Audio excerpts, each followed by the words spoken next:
पिछली बार मैंने सबसे इंपॉर्टेंट कॉन्सेप्ट एक सिखाया। सबसे इंपॉर्टेंट कॉन्सेप्ट कैपेसिटर का कौन सा है?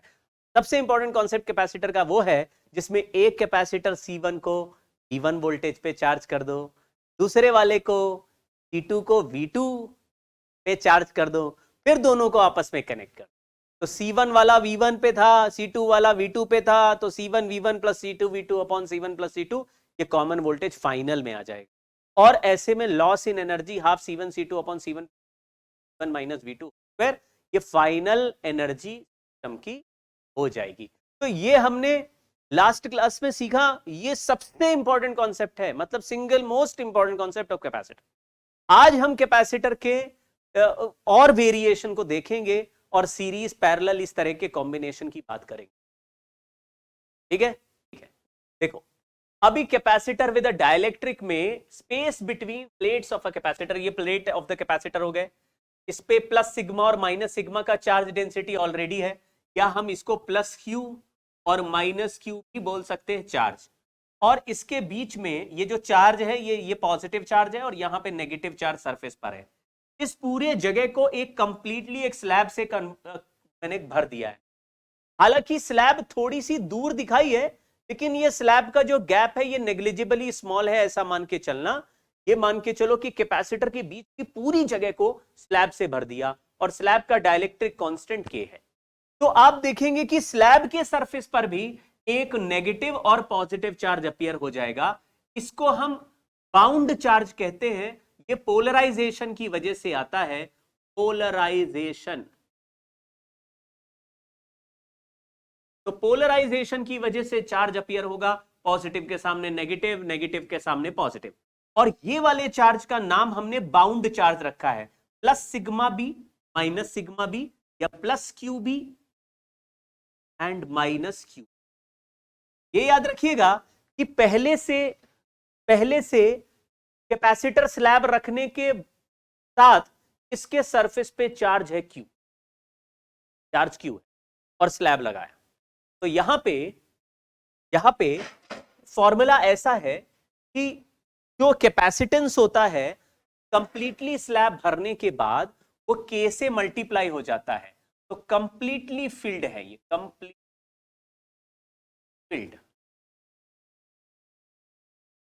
ठीक है, केवल पढ़ाई पे ध्यान दे रहे हैं। आज मैं चैट बहुत कम पढ़ूंगा, लास्ट के 5-7 मिनट पढ़ूंगा जिससे कि डिस्ट्रैक्शंस कम हो।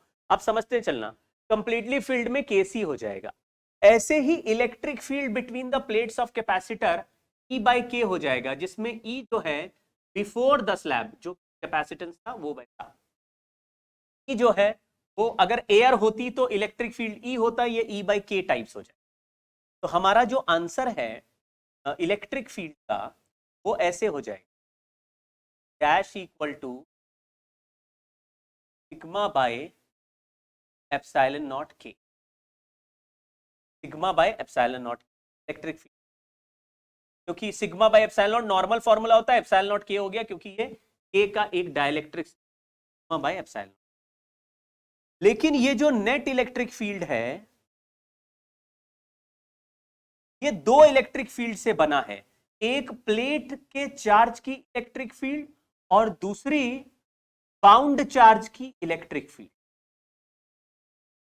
तो प्लेट के चार्ज की electric field sigma by epsilon not होती है, क्योंकि सुपरपोजिशन में मैंने सिखाया था कि इंडिविजुअल फील्ड दूसरे चार्ज के आने से चेंज नहीं होती।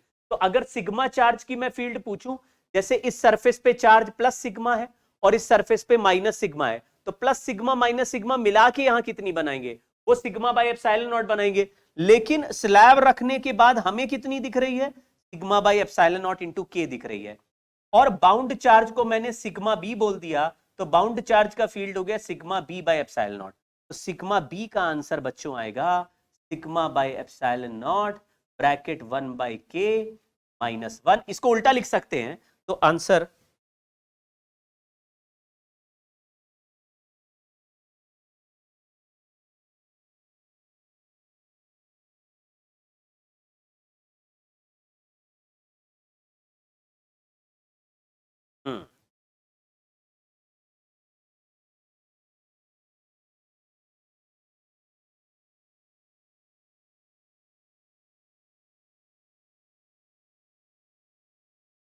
तो हमारा जो आंसर है सिग्मा बी का वो है माइनस सिग्मा ब्रैकेट 1 - 1। चार्ज अगर बाउंड चार्ज बोलोगे तो q b is equal to minus q 1 - 1। Normally charge का केवल वैल्यू पूछते हैं, इसलिए माइनस नहीं लगाना होता। नॉर्मली चार्ज का केवल वैल्यू पूछते, आपको ऑलरेडी पता है प्लस के सामने वाला सरफेस माइनस होगा, माइनस के सामने वाला प्लस होगा, तो आपको केवल चार्ज का वैल्यू पूछेगा। आपको ये पूछेगा बाउंड चार्ज का मैग्नीट्यूड बताओ, तो या आपको प्लस वाला बताना है, माइनस वाले का भी वैल्यू बताना है, तो वो भी प्लस करके ही लिखना होगा। आपको प्लस और माइनस दोनों आंसर नहीं देने, या तो प्लस बोलोगे या माइनस बोलोगे, लेकिन माइनस वाले का भी मैग्नीट्यूड पूछेगा, प्लस ही बोलना है। इसलिए ये माइनस साइन आपको आंसर्स में नहीं दिखेगा। कुछ सवाल जब करेंगे तो उसमें दिखेगा आपको कि माइनस साइन तो है ही नहीं। माइनस साइन इसलिए नहीं क्योंकि चार्ज का मैग्नीट्यूड पूछा होगा, लेकिन हमारे फॉर्मूले में क्यूबी का वैल्यू माइनस क्यू 1 - 1/k है। ये माइनस ये बता रहा है कि अगर सामने का चार्ज प्लस है तो बाउंड चार्ज नेगेटिव आएगा, और नेगेटिव चार्ज के सामने का चार्ज पॉजिटिव आएगा। बाउंड चार्ज मतलब पोलराइजेशन की वजह से जो चार्ज जनरेट हुआ। थोड़ा दिमाग लगाओ, एक बार हमने पढ़ा था कि जब किसी चार्ज को मीडियम में रखते हैं तो मीडियम के मॉलिक्यूल्स या एटम्स डिस्टॉर्ट हो जाते हैं। डिस्टॉर्शन की वजह से उसकी इलेक्ट्रॉन क्लाउड एक साइड खिसक जाता है। आपको याद होगा मैंने ऐसे सिखाया था, ये न्यूक्लियस होता है और चारों तरफ इलेक्ट्रॉन क्लाउड होता है। ये इलेक्ट्रॉन क्लाउड है। अगर यहां सामने पॉजिटिव चार्ज रख दूं तो न्यूक्लियस ऐसे दूर रिपेल हो जाएगा और इलेक्ट्रॉन क्लाउड ऐसे अट्रैक्ट हो जाएगा। तो ये जो एटम है वो थोड़ा ऐसे डिस्टॉर्ट हो जाएगा, जिसमें पॉजिटिव चार्ज का सेंटर अलग आ जाएगा और नेगेटिव चार्ज अलग आ जाएगा। यानी यहां पे पॉजिटिव चार्ज रखने पर नेगेटिव चार्ज का इलेक्ट्रॉन क्लाउड इसकी तरफ अट्रैक्ट हो गया, तो ये छोटा सा एटम एक डाइपोल बन जाता है, और इस घटना को पोलराइजेशन कहते हैं। पोलराइजेशन की वजह से कोई भी एटम जो डिस्टॉर्ट हो जाएंगे, उनके नेगेटिव चार्ज वाले सरफेस, नेगेटिव चार्जेस इस सरफेस पे इकट्ठे हो जाएंगे, और पॉजिटिव चार्ज जैसे दूर दूर की तरफ डिस्प्लेस होंगे। और नेगेटिव प्लेट के सामने पॉजिटिव चार्ज का अट्रैक्शन की वजह से पॉजिटिव चार्ज के न्यूक्लियस यहां पे पास में आ जाएंगे। तो आपको ऐसा लगेगा कि यहां पे थोड़ा सा नेगेटिव चार्ज इफेक्टिवली इकट्ठा हो गया और यहां पे पॉजिटिवली चार्ज। ये चार्ज छोड़ के जा नहीं सकते, मतलब अगर इसको छुओगे तो भी इलेक्ट्रॉन क्लाउड में रखा हुआ चार्ज है, ये छोड़ता नहीं अपने आप को, इसलिए इसको बाउंड चार्ज कहते हैं। ये मेटल की तरह नहीं है। अगर मेटल के सामने पॉजिटिव चार्ज रखूं, मेटल के सामने पॉजिटिव चार्ज रखूं, तो मेटल के पास वाले सरफेस पे नेगेटिव चार्ज आ जाता है, और नेगेटिव चार्ज को अगर तुम छुओ तो थोड़ा सा नेगेटिव चार्ज तुम्हें भी करंट मार देगा। तो तुम कहोगे यार ये तो मेटल है, ये तो करंट मारता है। हाँ जी, वो तो करंट मारेगा ही ना। क्यों? क्योंकि मेटल का चार्ज फ्री इलेक्ट्रॉन होता है, वो अनबाउंड हो गया। यहां पे बाउंड है। ये मेटल नहीं है, ये ग्लास है, ये माइका है, ये सैंड है, ये मिट्टी है, ये पत्थर है, मेटलवा नहीं है। एक क्वेश्चन करते हैं। ठीक है, parallel plate capacitor capacity 90 nanofarad is connected to a battery of 20 volt. If the dielectric material of dielectric constant K is inserted between the plates, magnitude of induced charges. ये इंड्यूस्ड चार्जेस ही bound charge हैं। Induce वही होते हैं जो surface पे आ जाते हैं। यानी कि मेटल के प्लेट्स पे अगर चार्ज प्लस क्यू और माइनस क्यू है, तो इस स्लैब पर इंड्यूस्ड या बाउंड चार्ज का वैल्यू भी हो जाएगा। यहां पे माइनस क्यू भी हो जाएगा, यहां प्लस क्यू भी। तो क्यू बी का जो आंसर है क्यू ब्रैकेट 1 - 1/k होता है। अभी माइनस नहीं लगाए क्योंकि चारों ऑप्शन प्लस में। चलो क्यू की जगह हमने लिखा सीवी। कैपेसिटेंस का वैल्यू केसी है क्योंकि स्लैब रखने से केसी हो जाता है, और बैटरी वी वोल्ट की होती है, तो ये चार्ज का वैल्यू हो गया के सी वी। ये शायद किसी को पता चला होगा, 1 - 1/k। अब मैं वैल्यू रख रहा हूं। के का वैल्यू क्वेश्चन में दिया 5/3। देखो यहां के का वैल्यू 5/3 है। कैपेसिटेंस 90 था और बैटरी 20 की थी, तो 90 का कैपेसिटेंस और बैटरी 20 की 90 नैनो फैरेड है, तो 10 का पावर -9 कर देंगे, और 1 - 1/k। के को लिखा 5/3, 3 ऊपर चला गया, 5 नीचे, ये 2/5 हो जाए। तो इसको फिर से सॉल्व करते हैं। 5/3 इंटू 90 टू 20/5, और 10 का पावर -9 है। 5 से 5 कैंसिल कर दिया, 3 से 30 कर दिया, इसको 20 30 हो गया 600, 600 इंटू 2 हो गया 1200, तो 1200 इंटू 10 का पावर -9 हो गया, और उसमें तो हटा दिए तो 1.2 micro.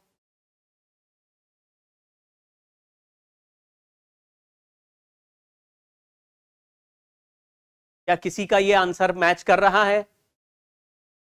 What is the significant of dielectric constant? देखो, एक तो कैपेसिटर को बनाने के लिए डाइलेक्ट्रिक कांस्टेंट काम आता है।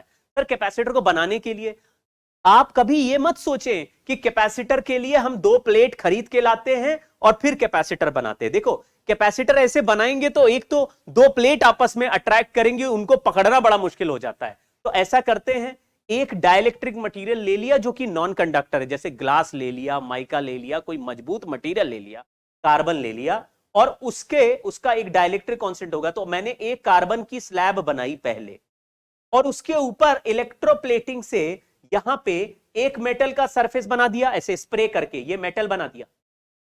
आप समझो, 2 मेटल प्लेट खरीद के लाके नहीं बनाते डायलेक्ट, वो बनाते नहीं कैपेसिटर।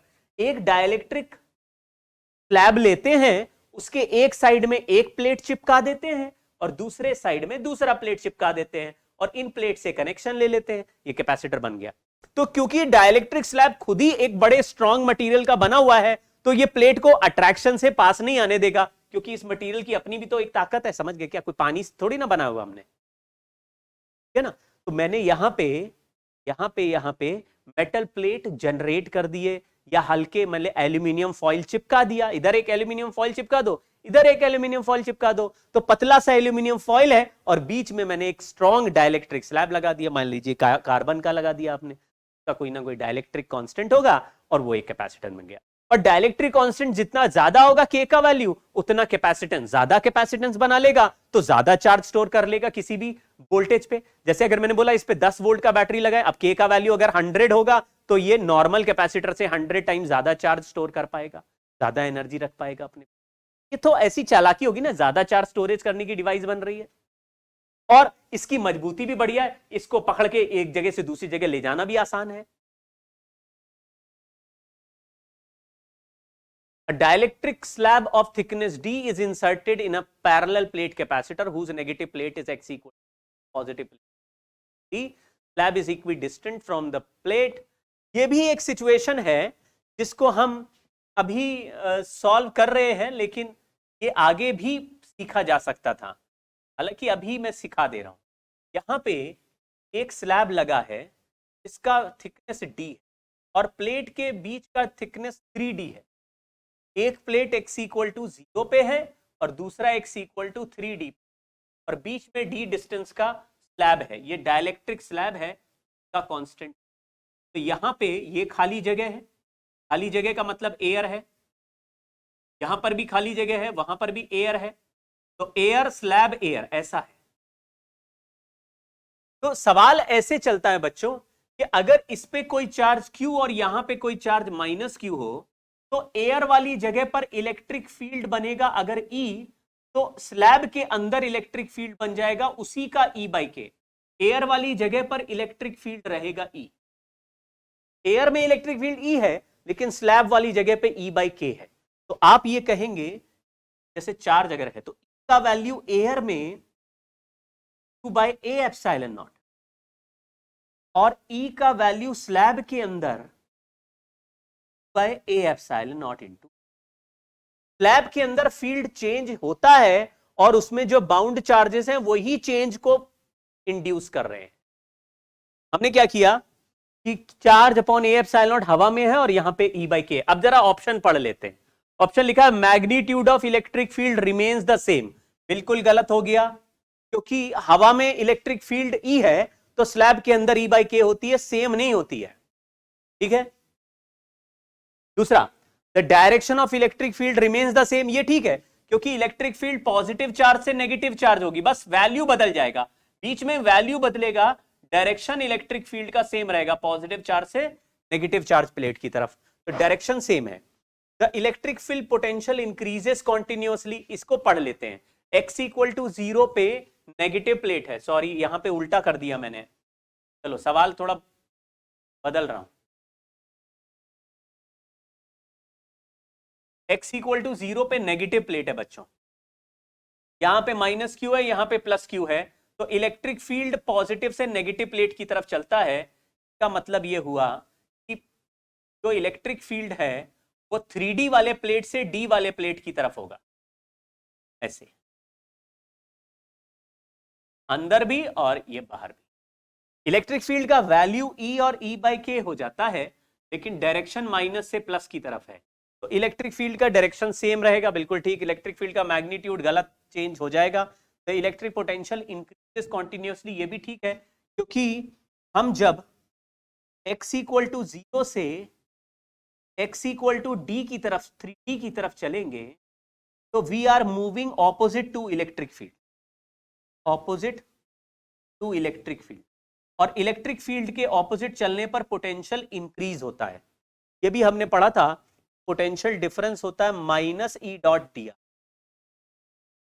इसका मतलब है इलेक्ट्रिक फील्ड के अपोजिट चलोगे तो डॉट प्रोडक्ट नेगेटिव आएगा, नेगेटिव के ऊपर नेगेटिव लगाए तो पॉजिटिव, यानी चेंज पॉजिटिव आएगा। इलेक्ट्रिक फील्ड के अपोजिट चलने पर पोटेंशियल इंक्रीज होता है, इलेक्ट्रिक फील्ड के डायरेक्शन में पोटेंशियल डिक्रीज होता है। चौथा ऑप्शन गलत हो गया, इलेक्ट्रिक फील्ड हमेशा लेफ्ट में है, राइट में चलने पर पोटेंशियल हमेशा ही बढ़ेगा।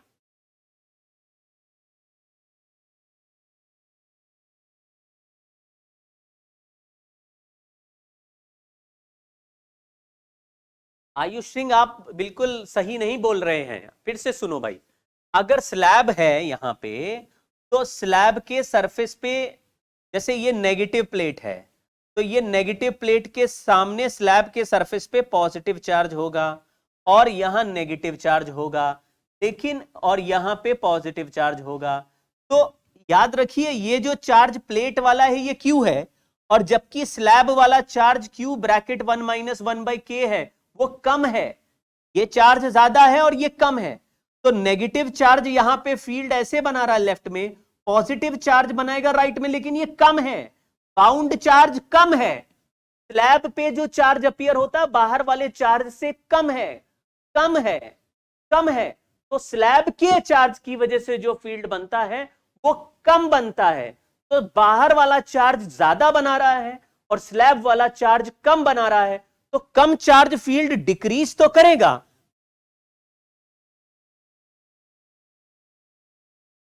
स्लैब वाला चार्ज फील्ड डिक्रीज तो करेगा, लेकिन कैंसिल नहीं कर सकता, अपोजिट नहीं बना सकता। मैं जो बोला वो समझ गया? लग रहा लल्लू निकल गए तुम। बाहर का चार्ज 5 है, उसने बनाई फील्ड 5, अंदर का चार्ज -3 और +3 है, उनने फील्ड बनाई -3, तो नेट फील्ड घट गई, लेकिन नेट फील्ड रहेगी उसी डायरेक्शन में, घट जाएगी लेकिन सेम डायरेक्शन में। क्या ये बात समझ? There is no displacement current when the capacitor is completely charged. जब कैपेसिटर, अब देखो मैं 4 कहानियां आपको सुना रहा हूं, 4 बातें सिखा रहा हूं, इनको बहुत तेजी से आपको समझना है, बहुत ज्यादा समझने की चीज नहीं, लेकिन इंपॉर्टेंट केसेस हैं। कितनी कहानियां हैं? 4। कितने रिजल्ट हैं? 6। हर कहानी में 6 रिजल्ट और 4 कहानियां। कितनी कहानियां? 4। हर कहानी में 6 रिजल्ट। एक एक करके लिख रहा हूं, पढ़ो जरा। लिखा हुआ introduction of dielectric slab of dielectric constant के बिटवीन द प्लेट। फिर इसमें केस 1, कहानी नंबर 1 है when the battery remains connected. इसका मतलब है कि यहां पे मैं स्लैब रखूंगा, लेकिन स्लैब लगाने के प्रोसेस में बैटरी नहीं हटेगी, बैटरी लगी रहेगी। ऐसा ऐसा सिचुएशन। देखो ये डर, आहा स्लैब लग गया, लग रहा है मजा नहीं आया। देखो आया डर, पूरा स्लैब घुसा दिया। तो आप ये देखेंगे कि प्लेट के बीच की पूरी जगह को मैंने स्लैब से पूरा फिल कर दिया। ऐसा वाला केस का पार्शियली फिल नहीं, पूरा कंप्लीट, यानी पहले स्लैब नहीं था, बाद में से। तो 6 रिजल्ट है। पहला रिजल्ट देखो, कैपेसिटेंस C का वैल्यू बदल के C' हो गया। क्या ऐसे कर सकते हैं? प्रॉब्लम हुआ, क्योंकि स्लैब जब नहीं होता तब का कैपेसिटेंस अगर C है, तो स्लैब के कांस्टेंट का कंप्लीटली फिल कर दो, तो पूरा कैपेसिटेंस बदल के C की जगह KC हो जाए। क्या ये बात याद है आप? दूसरा, इसमें अगर बैटरी हमेशा ही कनेक्टेड थी तो वोल्टेज चेंज नहीं करने देगा, बैटरी वोल्टेज को V रखेगा। तो अगर बैटरी कनेक्टेड है तो पहले का पोटेंशियल डिफरेंस और के स्लैब रखने के बाद का पोटेंशियल डिफरेंस वो डैश इक्वल,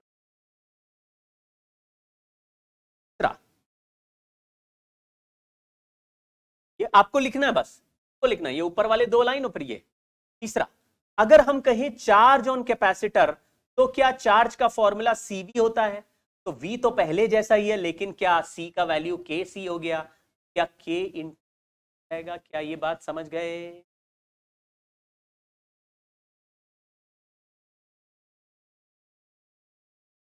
तो करंट फ्लो हुआ, चार्ज नया आ गया। एक बार कैपेसिटर जितना चार्ज हो सकता है उतना चार्ज हो जाता है, तो फिर फर्दर चार्ज फ्लो नहीं होता। यानी अब चार्ज पहले से K टाइम्स हो जाएगा और उसके बाद चार्जिंग रुक जाएगी। लेकिन पहला कैपेसिटर जितने चार्ज का दिख रहा था, क्या नया कैपेसिटर स्लैब रखने के बाद भी उतने चार्ज का दिख रहा है? आप बोलो नहीं, बैटरी कनेक्टेड है तो वोल्टेज कांस्टेंट रहेगा, लेकिन चार्ज बदल जाएगा। कितने टाइम्स हो गया? K times. क्या ये रिजल्ट में क्या वेरिएशन आ रहा है, ये आप पकड़ पा रहे हैं? चौथा रिजल्ट, एनर्जी स्टोर्ड, फॉर्मूला होता हाफ CV स्क्वायर, C का वैल्यू KC हो गया, V का वैल्यू V ही है, तो क्या K इंटू जाएगा?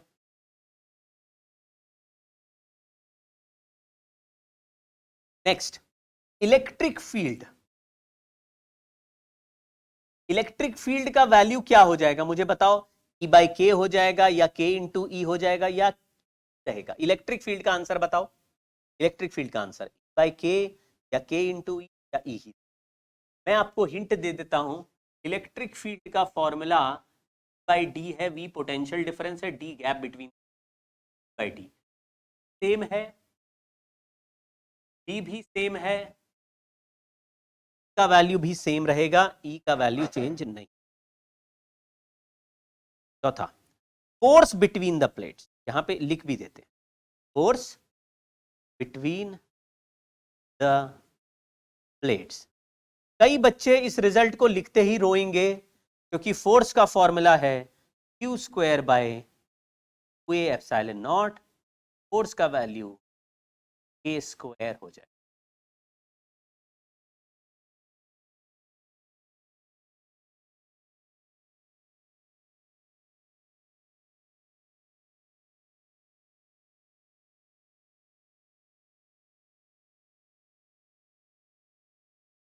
का वैल्यू E ही रहेगा, फोर्स का वैल्यू K स्क्वायर हो जाएगा। कोई ये ना सोचे सर एप्सिलॉन नॉट लिखा है नीचे, एप्सिलॉन नॉट की जगह एप्सिलॉन नॉट K होना चाहिए, ये K स्क्वायर ही होगा, क्योंकि फोर्स बिटवीन द प्लेट्स लिखा है, यानी प्लस पॉजिटिव प्लेट का नेगेटिव प्लेट पर फोर्स। स्लैब का फोर्स हम ले ही नहीं रहे, पॉजिटिव प्लेट का नेगेटिव प्लेट पर फोर्स। तो पॉजिटिव और नेगेटिव प्लेट का फोर्स बीच के मीडियम पर डिपेंड नहीं करेगा, इसको हटा के रख देते हैं। ये चार्ज Q है जो कि K टाइम्स हो गया, ये चार्ज भी पहले से K टाइम्स हो गया, तो ये दोनों प्लेट पहले के मुकाबले K स्क्वायर टाइम्स एक दूसरे को अट्रैक्ट करेंगी। यानी दो प्लेट पॉजिटिव नेगेटिव के बीच में जो चार्ज होता है, चार्ज के प्रोडक्ट पे डिपेंड करता है फोर्स। तो ये चार्ज भी K टाइम्स हो गया, वो चार्ज भी K टाइम्स हो गया, स्लैब का इफेक्ट हम नहीं ले। इलेक्ट्रिक फील्ड का जो आंसर है वो Q/A एप्सिलॉन नॉट होता है, लेकिन Q को भी K कर दिया और इसको भी, क्योंकि इलेक्ट्रिक फील्ड बीच में चाहिए और बीच में स्लैब के अंदर चाहिए, तो स्लैब के अंदर में मीडियम अलग है, तो एप्सिलॉन नॉट K नीचे लिखना पड़ेगा और Q को भी ऊपर K से मल्टीप्लाई किया, कैंसिल कर दिया, तो E डैश का वैल्यू E। तो आप या तो ऐसे देख लो या V/D से, ठीक है ना, कुछ अपना बनाओ, दिमाग लगाओ यार। आप पिछले एग्जाम्पल से कंफ्यूज ना होइए, मैं फिर से बताता हूं। मान लीजिए एक डाइलेक्ट्रिक कांस्टेंट K का स्लैब है और यहां प्लस Q है और यहां माइनस Q है और स्लैब है।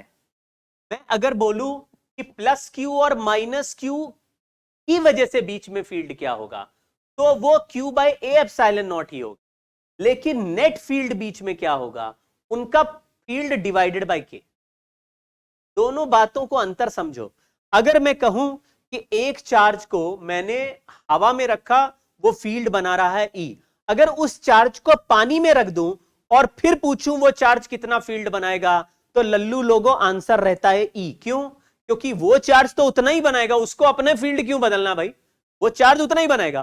तो ये चार्ज हवा में बनाता था Q/A एप्सिलॉन नॉट, तो ये चार्ज, यही दोनों चार्ज स्लैब पे कितना बनाएंगे? आप बोलो क्यू बाई ए एप्सिलॉन, ये अपना क्यू बदलेंगे तो फिर स्लैब रखने से कोई फर्क ही नहीं पड़ता। नहीं भाई, स्लैब रखने से स्लैब का जो चार्ज होता है, स्लैब का जो पोलराइजेशन बाउंड चार्ज होता है, वो भी फील्ड बनाता है, तो कोई चेंज नहीं आता। नहीं, नेट फील्ड जो है वो पहले से E बाई के हो जाता है। लेकिन अगर ये बोलो कि ये जो ऑलरेडी एग्जिस्टिंग चार्ज है ये कितना बनाते हैं, ये वही बनाएंगे जो हवा में बना।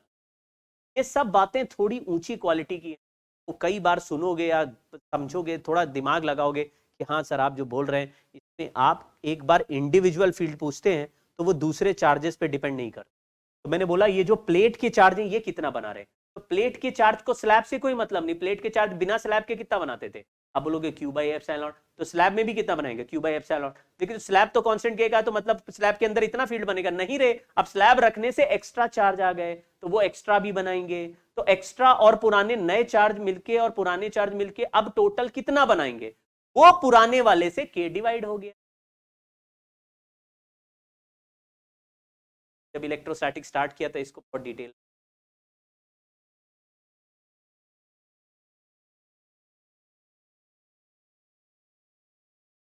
ये हमने कितने पॉइंट्स लिख लिए? 6 पॉइंट्स। अब बच्चों यही 6 पॉइंट इसमें भी लिख।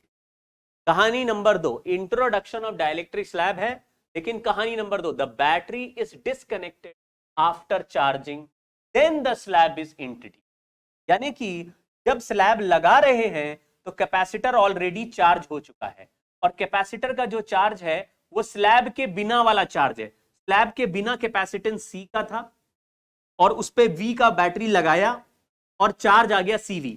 अब बैटरी को हटा के फेंक दिया, उसके बाद स्लैब इंट्रोड्यूस कर रहे हैं। The battery is disconnected after charging the slab is, ठीक है। तो स्लैब को इंट्रोड्यूस कर रहे हैं लेकिन बैटरी हटाने के बाद। तो पहला कैपेसिटेंस का वैल्यू, आप बोलो कैपेसिटेंस कभी भी स्लैब लगाओगे केसी हो जाएगा। दूसरा, अब इसमें चार्ज का वैल्यू नहीं चेंज हो सकता। क्यों? क्योंकि सोर्स यानी बैटरी हटा चुके हैं, तो जो चार्ज पहले था वही चार्ज बाद में भी रहेगा।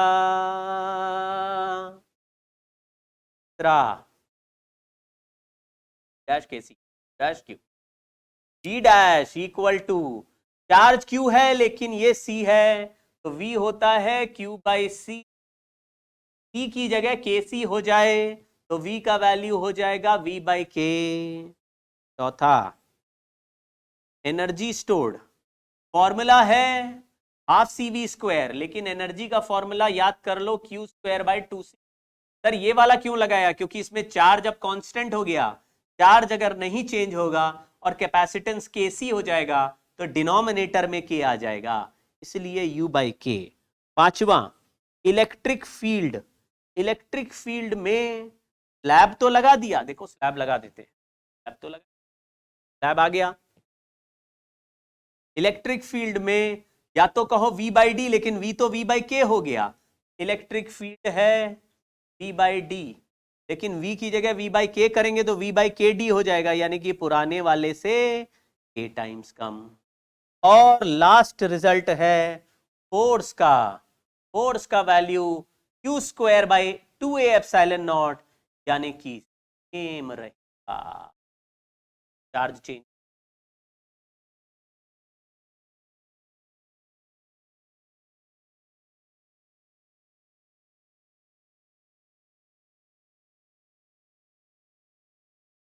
सिक्स रिजल्ट्स हर कहानी के आपके सामने पेश हैं। इसमें से कुछ सवाल ऐसे ही पूछ लेते हैं, बोलते हैं यार ये बताओ स्लैब को अंदर इंसर्ट करने में कितना वर्क करना पड़ेगा। तो ऐसे में आप सोचिए कि जब पहले एनर्जी थी U और बाद में एनर्जी हो गई U बाई के, तो कितना वर्क करना पड़ेगा? अरे भाई फाइनल एनर्जी में से इनिशियल एनर्जी माइनस कर दो, वर्क डन आ जाएगा। मैंने जो बोला समझ में आया कि आपको? कोई कहता है कि कैपेसिटर ऑलरेडी चार्ज है, फिर इसमें स्लैब इंसर्ट करने में हमें कितनी मेहनत करनी पड़ेगी? तुम बोलो यार जब पहले था, पहले से चार्ज है, तो उसके पास कुछ हाफ सी वी स्क्वायर कुछ एनर्जी रही होगी, वो एनर्जी U। जब स्लैब इंसर्ट कर दिया तो उसकी एनर्जी बदल के U बाई के हो गई। अब तुमने मेहनत करके U1 से एनर्जी U2 कर दी, तो change in energy U2 minus U1 ही तुम्हारा वर्क डन हो गया। अब कह रहे चार्ज सेम क्यों रहता है? अगर बैटरी हटा दी तो ये तार टूटा हुआ है भाई, टूटे हुए तार से चार्ज नहीं आ सकता, इसको बोलते हैं ओपन सर्किट। कोई बैटरी ही नहीं है तो चार्ज सप्लाई कौन करेगा? बैटरी नहीं है भैया, बैटरी हटा दी उसके बाद स्लैब इंसर्ट कर रहे हैं, तो बैटरी हटा दी, तार तोड़ दिया, तो चार्ज कहां से आएगा? सवाल पढ़ो, लिखा है parallel plate capacitor having capacitance 12 picofarad is charged by battery to a potential difference of 10 volt between its plates. The charging battery is now disconnected and the porcelain slab of dielectric constant 6.5 is slipped between the plates. Work done. अरे ये तो वही सवाल हो गया जो मैंने अभी पूछा। वर्क डन हो जाएगा by K minus U। अब इसमें साइन नेगेटिव नहीं लिखा है, बाय द कैपेसिटर पूछा है, ये एक्सटर्नल वर्क डन हो गया, इसका उल्टा वर्क डन बाय कैपेसिटर हो जाएगा। यानी फील्ड का वर्क डन हमेशा एक्सटर्नल का उल्टा है, और तो work done by capacitor is U minus U। चलिए करते हैं। U का एनर्जी था ये वाला हाफ CV स्क्वायर, तो इनिशियल एनर्जी है हाफ V स्क्वायर 600। ये तो हो गई हाफ इनिशियल एनर्जी, और बाद में एनर्जी 6.5 से डिवाइड कर दिया, तो हमारा 600 1 माइनस 1 अपॉन, यानी कि 600 इंटू 5.5 अपॉन 6.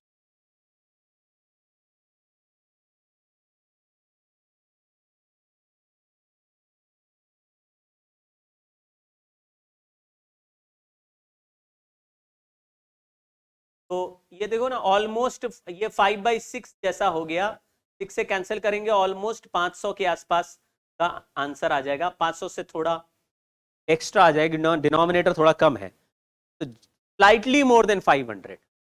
सर ये फॉर्मूला समझ ना आए ऐसा बोल रहे।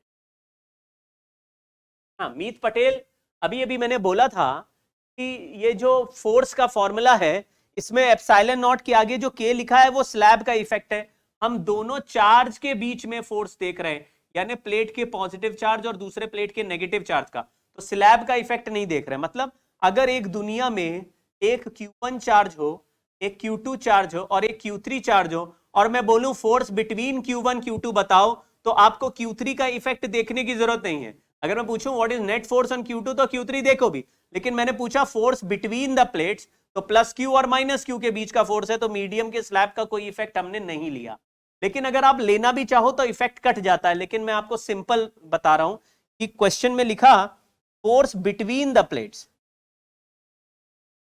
तो केवल प्लेट्स के चार्ज के हिसाब से ही आंसर लिखा है। ये प्लस Q है, ये माइनस Q है, तो Q इंटू Q करा का ही फोर्स आएगा, स्लैब का इफेक्ट नहीं ले रहे।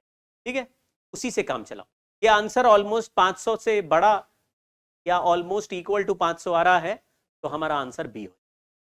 चलिए कहानी नंबर 3, व्हेन ये लिखा हुआ है separation between the plates is times, यानी ये जो कैपेसिटर देख लो ध्यान से, फोटो ध्यान से देखो, अभी जादू करूंगा। देखो ये कैपेसिटर प्लेट को मैं किसका रहा हूं, मैंने शिफ्ट कर दिया, आपने लग रहा देखा नहीं, फिर से। बैटरी कनेक्टेड रहेगी, तार लंबा होता जाएगा, ये देखो बैटरी कनेक्टेड है, ये तार चिपका हुआ है, बैटरी कनेक्टेड रही, स्लैब खिसक गई, तो इनके बीच का सेपरेशन पहले था D, अब हो गया AD, बढ़ गया डैश पहला बाई के। सोचो कैसे आया होगा, ये मैं नहीं बताऊंगा। अभी V डैश D, क्यों? बैटरी कनेक्टेड है तो वोल्टेज बदलता नहीं, वो सेम रहता है। चार्ज, चार्ज होता है CV अगर C बाई के हो गया और बैटरी का वोल्टेज सेम है, तो चार्ज भी 1 बाई के हो। चौथा एनर्जी स्टोर्ड, एनर्जी स्टोर्ड का फॉर्मूला हाफ CV स्क्वायर होता है, का वैल्यू C बाई के हो गया, V है। पांचवा इलेक्ट्रिक फील्ड, अब इलेक्ट्रिक फील्ड होता है V बाई डी, सेम है लेकिन D KD हो गया तो बाई के। और फोर्स, छठा फोर्स का फॉर्मूला था Q² by 2A epsilon not, charge का वैल्यू 1/k टाइम्स हो गया, तो चार्ज 1/k और 1/k दोनों मल्टीप्लाई कर देंगे, तो पहले से F/k² हो जाएगा। डिस्टेंस पे डिपेंड नहीं करता था, चार्ज पर डिपेंड करता F/k।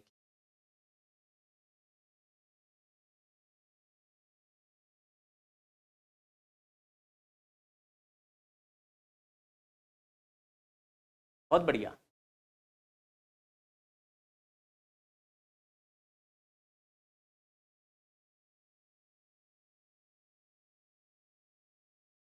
तो इस तरीके के सारे रिजल्ट हमने लिख लिए।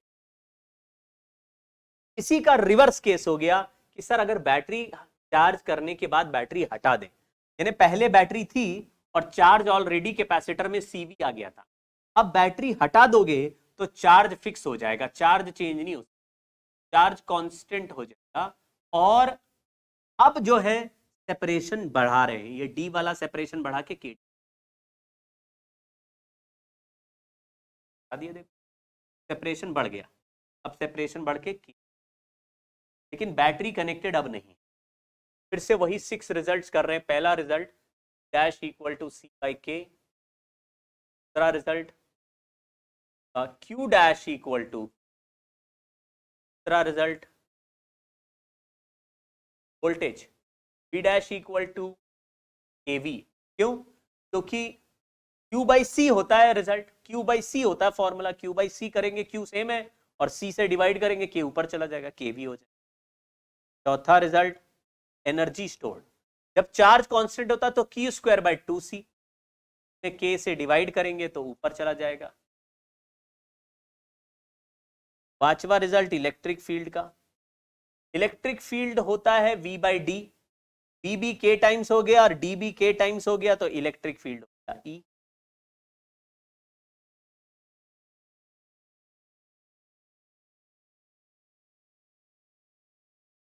और आखिरी result force between the slabs, charge fix है, केवल चार्ज पे डिपेंड करता है।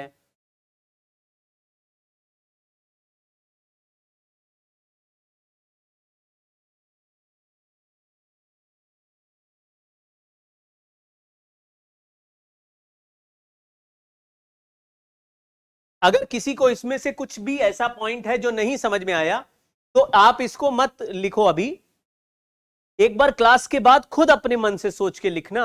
अगर आप अपने मन से सोच के लिखोगे तो ये सब याद करने की भी जरूरत नहीं पड़ेगी, लॉजिक भी आपको क्लियर हो जाएगा जब कोई पूछेगा। लेकिन एनर्जी वाले थोड़े याद कर लेना है, मतलब थोड़ा सा दिमाग एनर्जी वाले पे थोड़ा ज्यादा लगा लेना, क्योंकि most of the time question energy का आता है।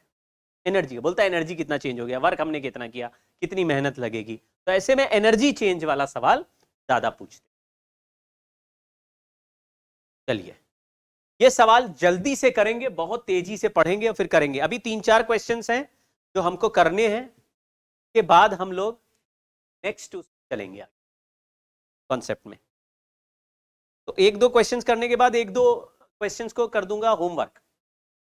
ठीक है, figure shows 2 identical parallel plate capacitors connected to a battery, switch S is closed.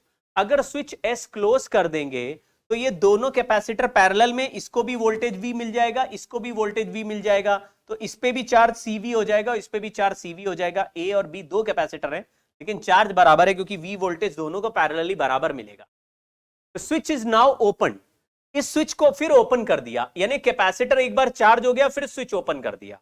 तो अब आपको दिखेगा कि एक कैपेसिटर A वाला अभी भी बैटरी से कनेक्टेड है और दूसरा कैपेसिटर B वाला बैटरी से कनेक्टेड नहीं है, उसका स्विच ओपन है। तो ये B वाला कैपेसिटर है, ये A वाला कैपेसिटर है।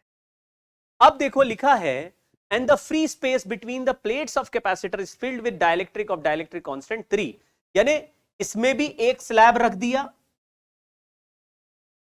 K = 3 का, इसमें भी एक स्लैब रख दिया K = 3, तो दोनों में स्लैब इंसर्ट कर दिया। पूछ रहा है कि find ratio of total electrostatic energy stored in both capacitors.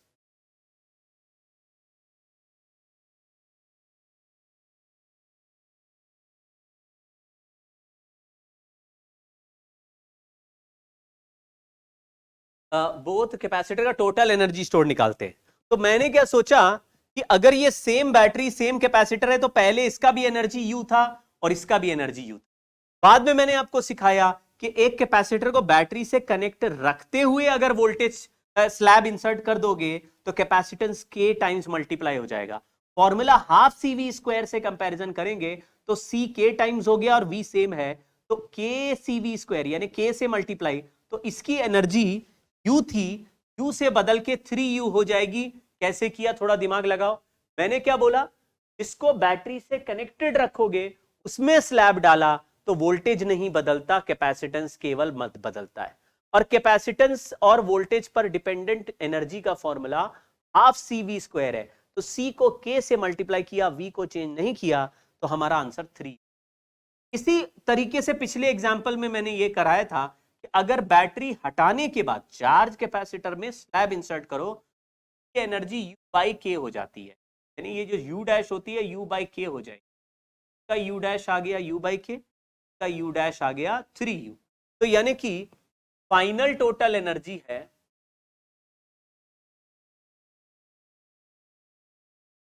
Final total energy है 3u प्लस बाई 3 यानी कि 10u बाई 3, और इनिशियल टोटल एनर्जी है 2u। तो रेशियो ऑफ एनर्जी हो जाएगा 10/3 अपॉन 2, कट गया, 5/3 आ गया। अब बिफोर एंड आफ्टर का पूछा, हमने आफ्टर अपॉन बिफोर निकाल दिया, उल्टा कर देते हैं। बिफोर यानी इनिशियल और फाइनल का रेशियो पूछा है 3/5। खेल समझ गए क्या? देखो कितना चुटकी में सवाल सॉल्व हो गया। एचसीवी में दिया है ये सवाल, बहुत ही जबरदस्त क्वेश्चंस में से एक माना जाता है। लोग पानी पर पी पी के इस सवाल को सॉल्व करते हैं और बहुत 1 घंटे में सॉल्व करने के बाद बड़े खुश होते, कहते बड़ा मजा आया सर, क्या बढ़िया सवाल सॉल्व किया। बोलो तुम लोग लल्लू हो, 1 घंटे में किया तो लल्लू ही न होगे।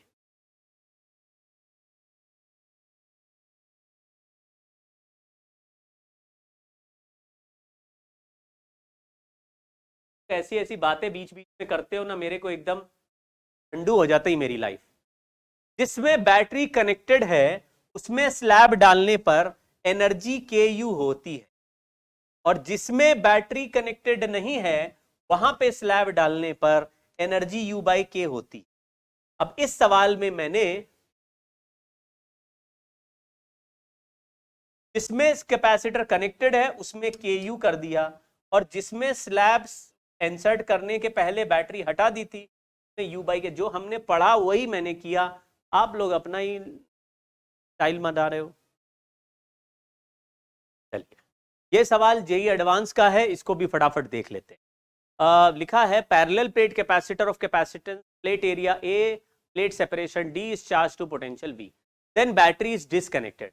एक बार कैपेसिटर को तुमने चार्ज कर दिया तो उसमें चार्ज का फॉर्मूला सी होगा, और सी का value epsilon naught A by d होगा इनटू, ये चार्ज आ गया capacitance. Then battery is disconnected, एक बार बैटरी डिसकनेक्ट कर दो तो चार्ज बदल नहीं सकता, चार्ज कांस्टेंट हो जाएगा। फिर लिखा है a slab of dielectric constant A is then inserted between the plates. अब ये बाद में प्लेट में स्लैब इंसर्ट करोगे तो चार्ज चेंज नहीं होगा, यानी चार्ज का आंसर दिया है epsilon naught A by d into v, और यहां दिया epsilon naught k a v by d. तो स्लैब इंसर्ट करने के बाद बैटरी हटाते या बैटरी लगा रहता तो चार्ज में के मल्टीप्लाई हो जाता, क्योंकि कैपेसिटेंस नया बन जाता और वी वोल्टेज फिक्स हो जाता। लेकिन यहां पे पहले वाले कैपेसिटर पे ही बैटरी हटा दी है और बाद में स्लैब लगा रहे हैं, तो जब बैटरी कैपेसिटर में लगी थी तब स्लैब नहीं था, तब का कैपेसिटेंस को वोल्टेज मल्टीप्लाई किया और चार्ज आ गया। तो यहां पे ये हमारा आंसर सही है और ये वाला ऑप्शन गलत हो गया। फिर लिखा है E W denote the magnitude of charge electric field between the plates. अब electric field between the plates का फॉर्मूला डी बाई डी होता है, लेकिन चार्ज फिक्स है, तो electric between the plates is by D, लेकिन जगह वी बाई के हो गया, अपॉन डी कर दीजिए। बाई के क्यों हो गया? क्योंकि यार कैपेसिटेंस बदल के के सी हो जाएगा, जो इलेक्ट्रिक फील्ड है बदल के बाई के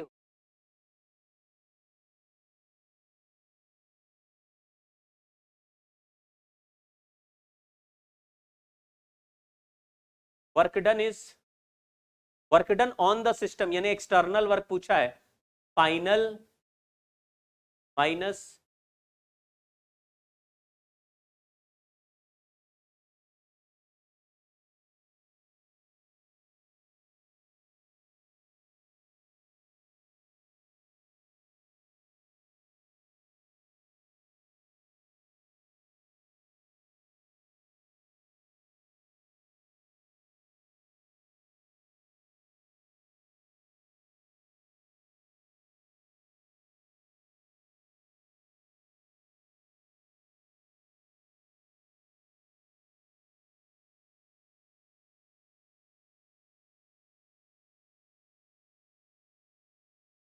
ये होमवर्क खुद करो भाई, चार्ज इंक्रीज होगा वोल्टेज डिक्रीज होगा, खुद करना।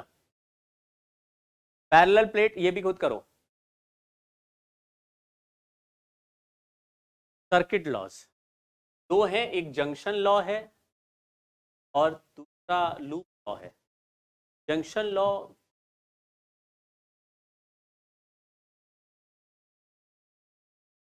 ऑफ लॉ ऐसे दो भी कहते हैं।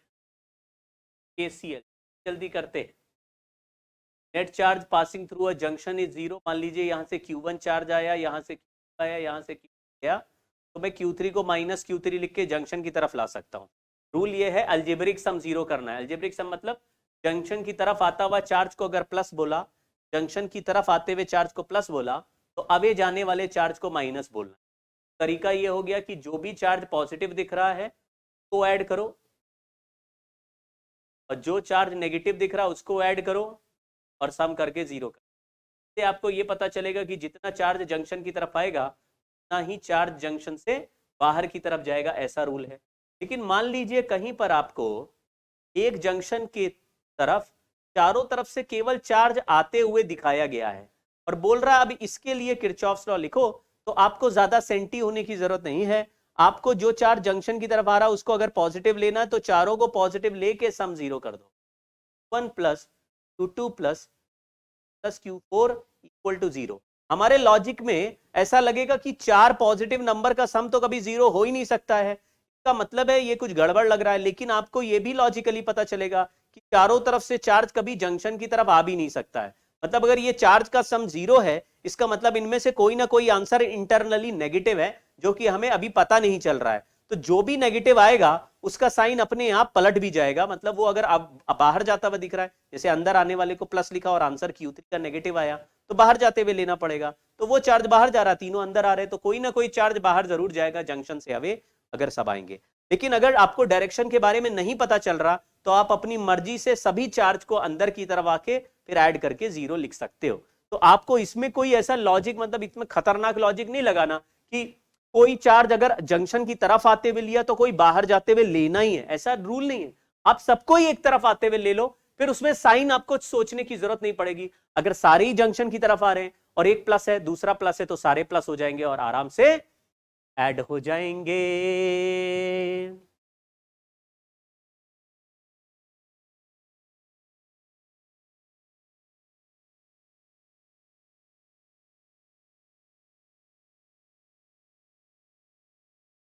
चलिए अगला,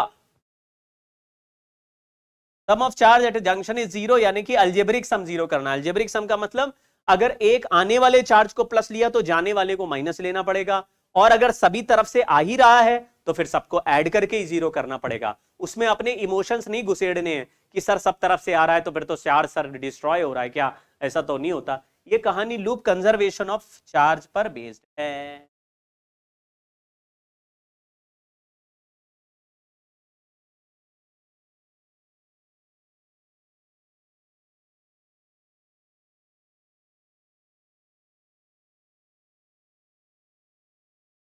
इस सामने जो आपको डायग्राम दिख रहा है उसमें एक जंक्शन लॉ लगा के हमको एक्स का वैल्यू निकालना है। एक्स क्या है? पोटेंशियल ऑफ बी वाला जो मिडिल जंक्शन है उसका potential. X is potential of junction का वैल्यू हमें पता लगाना है। यहाँ पे 15 वोल्ट दिया है, यहाँ 40 वोल्ट दिया है, या 10 वोल्ट दिया है, यहाँ पे 10 वोल्ट दिया है।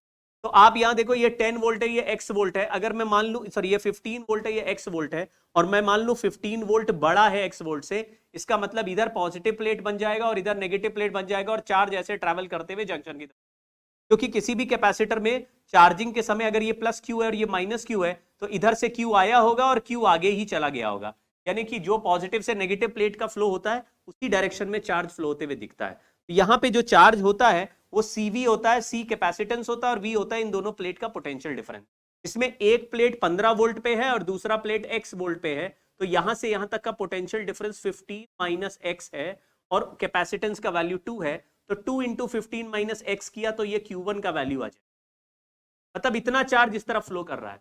ऐसे ही यहाँ 10 वोल्ट है, ये 20 वोल्ट का बैटरी है, तो अगर मैं 10 वोल्ट के जंक्शन से आगे चलूं और 20 वोल्ट का बैटरी जंप करूं, ये दोनों प्लेट्स के बीच का पोटेंशियल डिफरेंस 20 वोल्ट है। इसका लोअर प्लेट ऑलरेडी 10 वोल्ट पे है, तो हायर प्लेट जो है 30 वोल्ट पे हो, यानी कि इस कैपेसिटर सेकंड कैपेसिटर में ये 30 वोल्ट है और ये जो जंक्शन है दूसरा एंड वो एक्स पे है, यहां से यहां तक पोटेंशियल डिफरेंस 30 माइनस एक्स लिया, तो इसको कैपेसिटेंस 3 से मल्टीप्लाई किया तो इस रास्ते का करंट आ गया, चार्ज आ गया। तो ऐसे ही चारों रास्तों के चार्ज का सम 0 कर देंगे। ऐसा मान लेते हैं यहां से भी चार्ज जंक्शन की तरफ आ रहा है और यहां से भी जंक्शन की तरफ आ रहा है। तो देखो ऊपर वाले का लिख रहा हूं, पहले मैं तो लिख रहा हूं 1, फिर यहां लिख दूंगा 2, फिर यहां लिख दूंगा 3, फिर यहां लिख दूंगा 4 और सबको ऐड करूंगा। ऊपर वाले रास्ते को देखो 10 minus x into 4 plus side वाले राइट वाले रास्ते को देखो तो 30 माइनस एक्स इंटू 3 प्लस नीचे वाले से 40 है, यहां x है, कैपेसिटर के दोनों साइड देखना बस, कैपेसिटर का एक प्लेट 40 पे है दूसरा x पे है, तो 40 माइनस एक्स इंटू 1 और यहां से यहां जा रहे हैं तो 15 और x, 50 माइनस एक्स और ये सबका सम कर दिया, तो 4 3 2 1 सबको ऐड कर दो तो ये हो जाएगा 10x, यहां पे है 40, यहां पे है 90, ये है 40, ये है 30, 40 प्लस 40 प्लस 30 होता है 110 प्लस 90 करेंगे 200, तो 200 इक्वल टू 10x, x का वैल्यू आया 20। सवाल में पूछा, अगर क्वेश्चन में ये भी पूछा जाए कि हर कैपेसिटर का चार्ज बताओ, तो मान लीजिए ये Q1 है, ये Q2 है, ये Q3 है और ये हर कैपेसिटर का चार्ज पूछा गया, Q1 का आंसर हो जाएगा माइनस एक्स माइनस 2। तो ये चार्ज जो नेगेटिव आ रहा है वो क्या बोल रहा है कि इसमें डायरेक्शन राइट की तरफ नहीं होके जंक्शन से अवे की तरफ होगा। चार्ज का मैग्नीट्यूड निकालेंगे तो 10 माइक्रोफेरेड माइक्रोकूलम हो जाएगा, लेकिन direction of charge is from junction to 15। ऐसे इस पे भी चार्ज अवे दिखेगा, इस पे भी चार्ज, इस पे 30 माइनस पे अवे दिखेगा, ये 15 है और ये 20 और इस पे टूवर्ड्स 40 है, ये 20, 40 से 20 आएगा। आपको 4 रास्ते दिख रहे हैं, इस रास्ते में चार्ज अवे गया, इसमें अवे गया, इसमें 4 चार्जेस।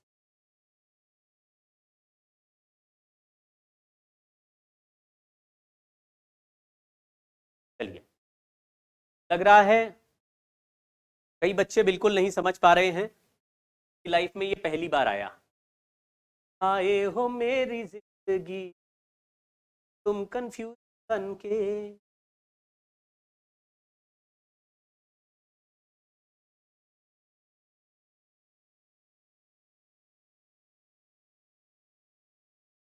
कंफ्यूजन है तो फिर हम दोबारा कर देंगे, सवाल को आराम आराम से समझो, एक बार और ट्राई कर। मैंने क्या बोला कि कभी भी बीच में एक जंक्शन दिख रहा है, उसके चारों तरफ के पोटेंशियल दिख रहे, तो हम लोग किसी भी जंक्शन के लिए एक जंक्शन लॉ लगा सकते। रूल क्या है कि जंक्शन की तरफ आने वाले सारे चार्ज का सम 0। सर हमको कैसे पता चलेगा कि चार्ज जंक्शन की तरफ आ रहा है या जंक्शन से बाहर जा रहा है? मैं वही समझा रहा हूं कि अब आपको जब कुछ पता ही नहीं है चार्ज आ रहा है कि जा रहा है, तो जो मर्जी वो मान लो। हमने माना यहां से जंक्शन की तरफ एक चार्ज आया, ऊपर से भी जंक्शन की तरफ एक चार्ज आया, इधर से लेफ्ट से एक जंक्शन की तरफ चार्ज आया, और ऊपर ये जो नीचे से ऊपर की तरफ एक चार्ज गया, चारों चार्ज जंक्शन पे टकराए, लेकिन sum of all charges must be zero, उससे एक इक्वेशन बनेगी और हम x का वैल्यू निकाल पाएंगे। जंक्शन दिखा है, साफ साफ दिख रहा है, तो जंक्शन जहां ऐसे बड़ा सा दिखे आपको समझ जाना है, जंक्शन रूल लगा देंगे। तो अब देखिए, मैंने बोला ये चार्ज इधर से 15 से x की तरफ आया, तो मेरे मन में ये होगा कि 15 वाला वोल्टेज बड़ा है और x वाला वोल्टेज छोटा है, क्योंकि तभी हायर से लोअर पोटेंशियल की तरफ चार्ज चल रहा है। तो 15 माइनस एक्स इंटू 2 करेंगे पोटेंशियल डिफरेंस। आप समझो, एक कैपेसिटर का एक प्लेट अगर V1 वोल्ट पे हो और दूसरा V2 वोल्ट और कैपेसिटेंस, तो बताइए चार्ज कितना है इस कैपेसिटर पे। आपने कहा अगर V1 ग्रेटर देन V2 तो इसका potential difference V1 minus V2 होगा। तो चार्ज का फॉर्मूला CV होता है या C डेल्टा V होता है, इंटू V1 माइनस V2 कर देंगे। लेकिन अगर आपने V1 माइनस V2 लिखा तो चार्ज V1 हायर से लोअर पोटेंशियल वाले प्लेट की तरफ ट्रैवल करता हुआ दिखे। ठीक है, तो आपको एक एक रास्ते पे इसी तरह से पोटेंशियल डिफरेंस दे। ये प्लेट 15 वोल्ट के एंड पे कनेक्टेड है और ये प्लेट x वोल्ट के, मतलब एक प्लेट 15 वोल्ट का है और दूसरा x वोल्ट का है, तो पोटेंशियल डिफरेंस कितना हुआ। आपने कहा यार राइट में चार्ज जाते हुए माना है, तो अब मेरे को यह भी मानना पड़ेगा कि ये 15 वोल्ट बड़ा है x। मैंने लिखा 15 volt minus x volt into, ये क्या आ गया, CV, C डेल्टा V का चार्ज, इस रास्ते का चार्ज आ गया। ऐसे ही यहां पे करा तो इसका वोल्टेज अभी मुझे मालूम नहीं है, लेकिन यहां का x है, तो ये V माइनस एक्स करना था, लेकिन इसके साइड में देखा तो ये पॉइंट 10 वोल्ट का है और 20 वोल्ट का बैटरी लगा, तो 10 वोल्ट से चलते हुए अगर उसको 20 वोल्ट अपर चले जाएं, देखो ये लोअर पोटेंशियल है और ये हायर पोटेंशियल, मतलब इससे इसका वैल्यू वोल्ट ज्यादा है, तो 10 वोल्ट का ये रास्ता चल रहा है, ये 10 वोल्ट है, यहां तक 10 वोल्ट है, और फिर 10 वोल्ट से 20 वोल्ट और ऊपर जाओ तो तुम्हारा वोल्टेज बदल के क्या हो जाएगा, तो तुम बोलोगे भाई इस पॉइंट का वोल्टेज 30 वोल्ट, तो यहां से यहां तक हर पॉइंट 30 वोल्ट। अगर ये पूरा रास्ता 30 वोल्ट का है तो ये वाला प्लेट भी 30 वोल्ट का होगा। ये वाला एंड एक्स पे जुड़ा हुआ है तो ये रास्ते का पोटेंशियल एक्स है, तो ये प्लेट एक्स का है, तो ये एक्स का है और ये 30 का है। हमने करंट को फ्लो कराया जंक्शन की तरफ, तो हम लिखेंगे 30 माइनस एक्स कैपेसिटेंस प्लस, ऊपर वाले रास्ते में ये 10 है, ये x है, तो 10 माइनस एक्स इंटू प्लस, यहां पे 40 है, यहां x है, ऊपर से नीचे से यहां से 40 से x की तरफ जंक्शन की तरफ भेज रहे हैं, तो 40, तो इधर भी कोई बैटरी वैटरी है नहीं, तो सीधा सीधा माइनस कर दिया। अगर इधर बैटरी इसकी तरह होता तो हम बैटरी जंप करके वोल्टेज निकाल, कैपेसिटर 1, ये चार रास्ते हैं, चारों के चार्ज का सम 0 कर दिया, x का वैल्यू 20 आ गया, यही सवाल।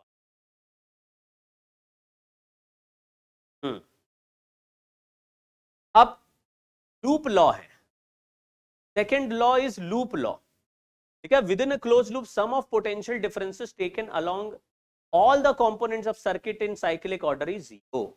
साइक्लिक ऑर्डर का ध्यान रखना है कि अगर हम एक रास्ते चल दिए, जैसे यहां पे लिखा है, मान लो ए, ये है बी, पॉइंट है डी, तो हमारा जो लूप है वो एक साइकिल पे ही चलेगा, लूप ए, उसका ही लूप का हमने ऐसे डायरेक्शन भी बनाया है कि हम ए से बी जाएंगे, बी से सी जाएंगे, सी से डी जाएंगे, डी से ए आएंगे, और जितने भी सर्किट एलिमेंट मिलेंगे सबका सम 0 कर देंगे पोटेंशियल डिफरेंस। लेकिन आपको दो तीन चीजें याद रखनी है। एक, कभी भी बैटरी ऐसे दिखे और हम इधर ही चल रहे हो, तो ये लोअर पोटेंशियल वैल्यू है और ये हायर पोटेंशियल, मतलब हम चल रहे हैं लोअर पोटेंशियल प्लेट से higher potential plate, potential difference का value plus higher minus lower या प्लस पोटेंशियल डिफरेंस। मान लीजिए ये 10 वोल्ट का बैटरी है और हम ऐसे क्रॉस कर रहे हैं, तो पोटेंशियल डिफरेंस का वैल्यू प्लस 10 वोल्ट।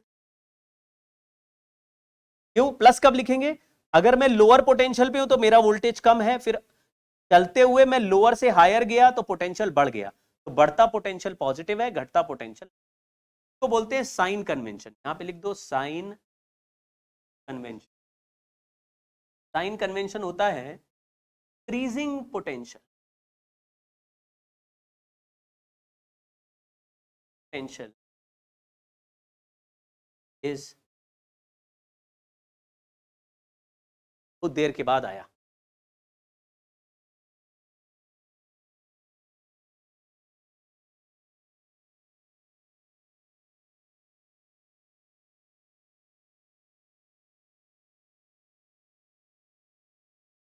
हाँ, तो यहां पे फटाफट लिख देते हैं, जैसे ए से ऐसे बी तक जाऊंगा तो पहले ये बैटरी क्रॉस होगा लोअर से हायर प्लस C1, फिर ये पॉजिटिव प्लेट से नेगेटिव प्लेट, यहां पे पॉजिटिव प्लेट लिखा हुआ है, यहां नेगेटिव प्लेट, तो हायर से लोअर माइनस Q1/C।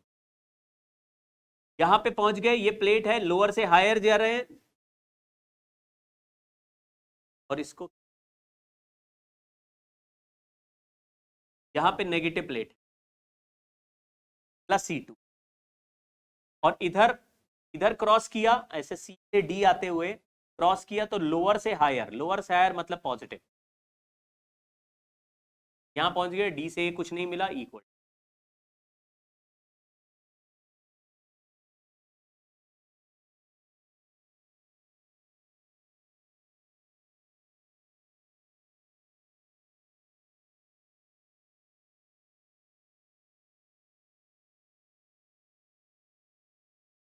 ठीक है,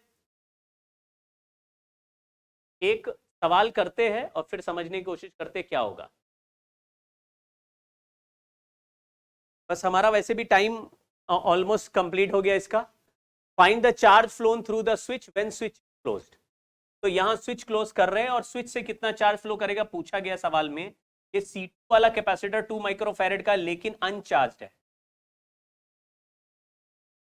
जबकि C1 वाला कैपेसिटर ऑलरेडी 180 वोल्ट पे चार्ज है, 2 माइक्रोफैरेड है, इसमें ये प्लेट पॉजिटिव है, ये नेगेटिव, और ये तीसरा कैपेसिटर है जो 100 वोल्ट पे है 3 माइक्रोफैरेड का, और ये ऑलरेडी चार्ज है, तो ये दोनों चार्ज हैं और ये वाला अनचार्ज है। कितना चार्ज फ्लो करेगा हमें पता नहीं है, फटाफट करने की कोशिश करें। अगर सीवी करेंगे तो इस पे इनिशियल चार्ज 300, इसका सीवी करेंगे तो इस पे इनिशियल चार्ज 360 और इस पे चार्ज 0। अगर यहां से मान लिया Q चार्ज निकला, ऐसे गया, यहां पे Q पहुंच गया, यहां पे माइनस Q पहुंच गया, और इसके पॉजिटिव चार्ज से निकला, तो इसका चार्ज 300 माइनस Q रह जाएगा, ये पॉजिटिव प्लेट। नेगेटिव प्लेट का उतना ही नेगेटिव रहेगा, इसका ये अपोजिट रहेगा।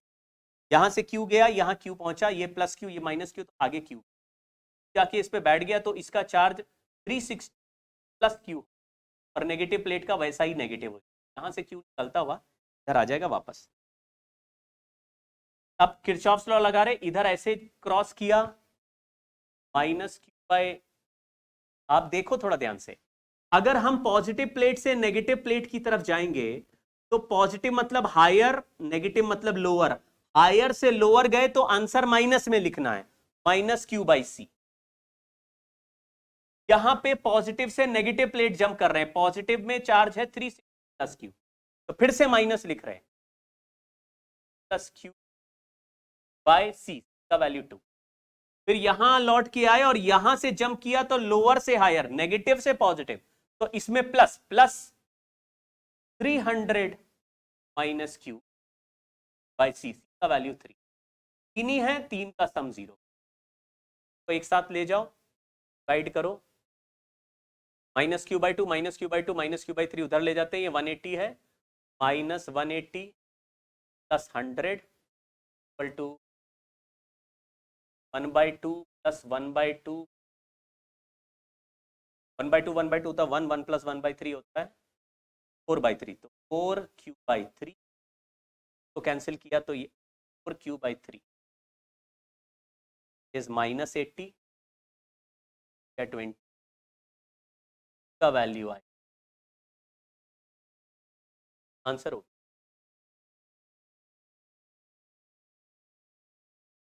अब आप जो है इसको एक बार देखना, क्लास के बाद समझना, और फिर नेक्स्ट क्लास में इसको फिर से थोड़ा सा डिस्कस करेंगे और पढ़ेंगे आगे की बातें। तब तक के लिए नमस्कार।